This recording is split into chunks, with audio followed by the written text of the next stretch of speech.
Well, now I'm looking at the electric starter on this little Ariens 4 horsepower. I think it's 4 horsepower. Doesn't matter. Yeah, it is. And the switch seems okay. I took it apart and put an ohm-meter on it. When we have it on the bench, I'll show you that. And now I'm just taking the last bolts out of the starter. There's one up here which was missing. And then down here, there's 2 more.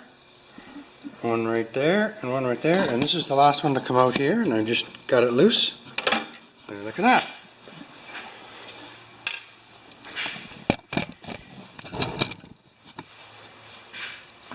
And I'm just going to take it off the blower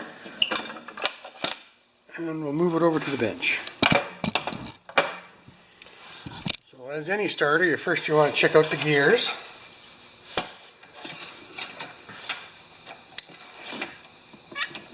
Now, you'll see that the shaft is quite dry, so that might be part of our issue. And that's where lithium grease is really nice, so we'll get some of that. You don't want to goop these up so much that you get stuff into the electrical motor, right?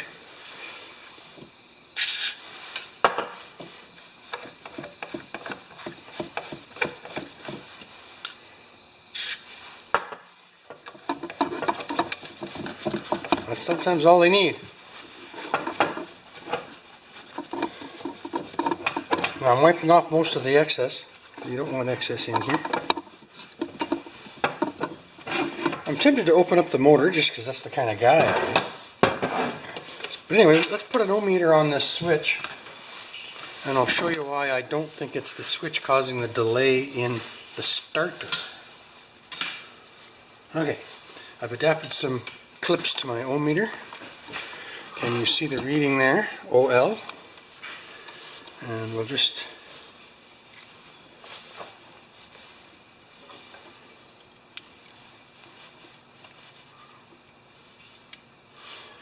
push this down and we should get a short effectively. And 20 times out of 20 I get that without any change. So I think the switch is okay. But I did notice that somebody gooped it up with silicone. So that is a potential risk that the switch might leak a little water. But we can seal that with tape or anything when we're done. I'm not worried about that. Might even be these are dirty here. So maybe we'll just fix that right now.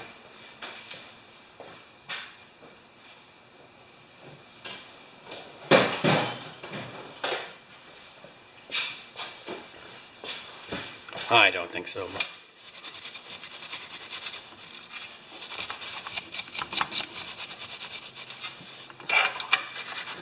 Yeah, they are dirty. On these kinds of things, every little bit helps. Just have to keep telling myself that this is old stuff. I might put the switch back together and just see how she spins.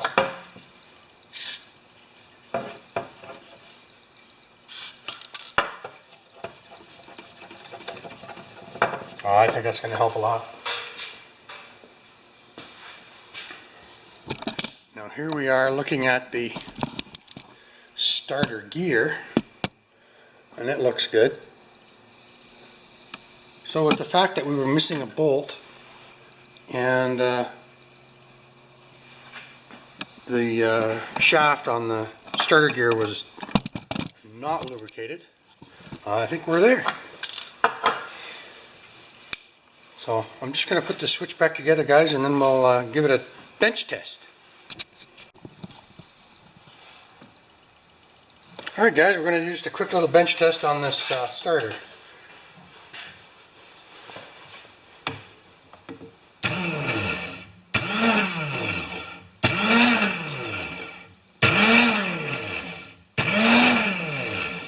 Ten out of 10.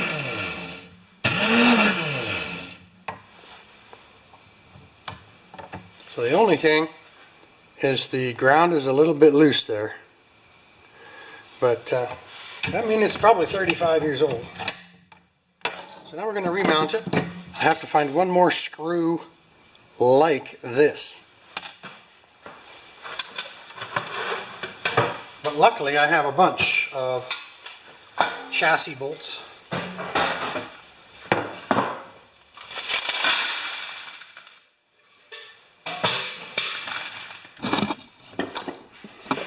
Now you guys don't need me to look through here, so I'll come back after.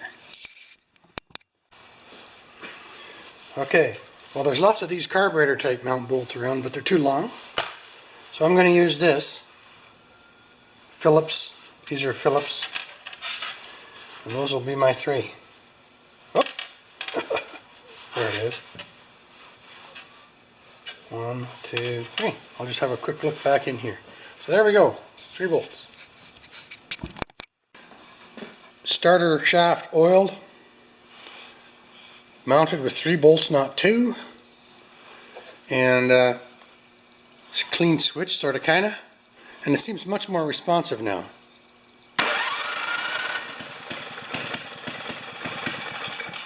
Geez, I didn't even... well, let's just take the choke off and see if she starts.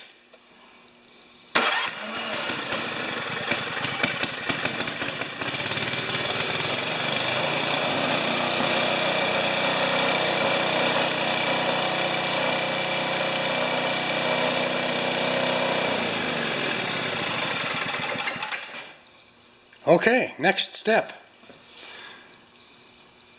I'm not sure.